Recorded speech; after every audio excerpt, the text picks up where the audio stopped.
authorities to bring those responsible to justice. The United States calls on all political parties, civil society groups, and stakeholders to echo what we've heard from Acting Prime Minister Claude Joseph's call for calm and to work together in the wake of this tragedy and to ensure peace and democratic governance. So with that, I'm happy to take your questions. So just before returning to Haiti, I got an extremely brief thing on something else, but it's a logistical thing kind of, and that's the Hong Kong consulate, which has been closed for a couple days now because of a COVID case. Has that spread, do you know? Is there anything more you can say about that? I'm not in a And I position. only ask this now because I forget about it. If I understand. I'm not in a position to offer an update on the operating status there. As you know, our embassies and posts around the world are constantly calibrating their operations given the state of COVID or any other issue that may affect the workforce, but I don't have an update to offer. On Haiti, then, is there any?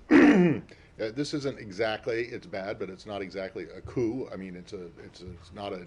The government hasn't been overthrown or anything like that. So, is there any implication, assistance-wise or any other wise, for Haiti related to the administration policy towards Haiti? There is Acting Prime Minister Claude Joseph has assumed charge. What we know and what we will continue to do is to preserve Haiti's democratic institutions. We know that by preserving Haiti's democratic institutions, that is key to restoring peace. At this time, we don't have any updates to announce in terms of our assistance, but I can assure you that our partnership with the Haitian people and with their elected government will continue. As you know, that partnership has taken many forms in recent months and, of course, recent years. In January of this year, we announced $75.5 million in support for a wide range of issues, and that includes democratic governance, health, education, agricultural development, strengthening pre-election activities through the Consortium for Elections and Political Process Strengthening Program. We have also been a strong partner for Haiti and the Haitian people when it comes to security and when it comes to law enforcement as well. And much of that has been overseen by our Bureau of International Narcotics and Law Enforcement Affairs.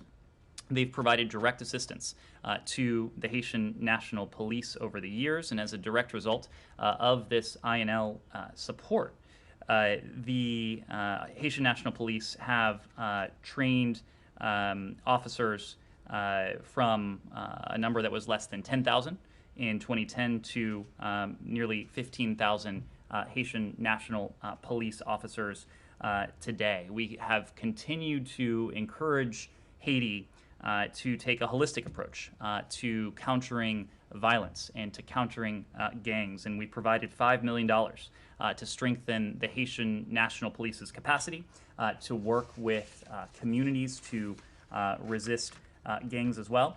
And I would be remiss if I didn't note our support to Haiti's pre-election activities. And USAID is providing more than $3 million to the consortium I mentioned before. And those activities for which these funds are earmarked include focusing on improving electoral administration, strengthening the competitiveness of political parties, educating voters on electoral processes, promoting electoral transparency, and ensuring inclusive voter participation as well. So this is just one, these are just several metrics of our support for the Haitian people, and that will not waver in the wake of this. Given the history of U.S. intervention in Haiti, which has been numerous times over the course of the last century and a half, is there any appetite in this administration for some kind of to intervene if the situation gets to be dire? This is a relatively close neighbor that has in the past seen massive outflows of people trying to escape. So if the situation deteriorates, and I realize this is a hypothetical, but is there any appetite for a return? To us, Matt, Yeah. Haiti is a partner, and that is how we will treat this relationship. It is how we have treated Haiti. It is how we will going forward. We would echo what we have heard from the acting Prime Minister, Claude Joseph, in his calls for calm, his calls for the Haitian people to work together to ensure peace, to ensure democratic government. The United States has and will continue to stand by to provide assistance to the Haitian people. Tamara.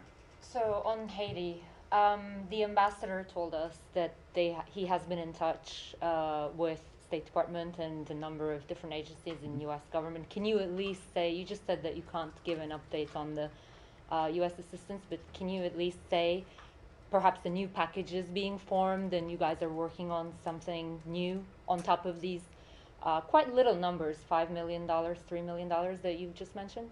$75.5 million. Okay, I missed that.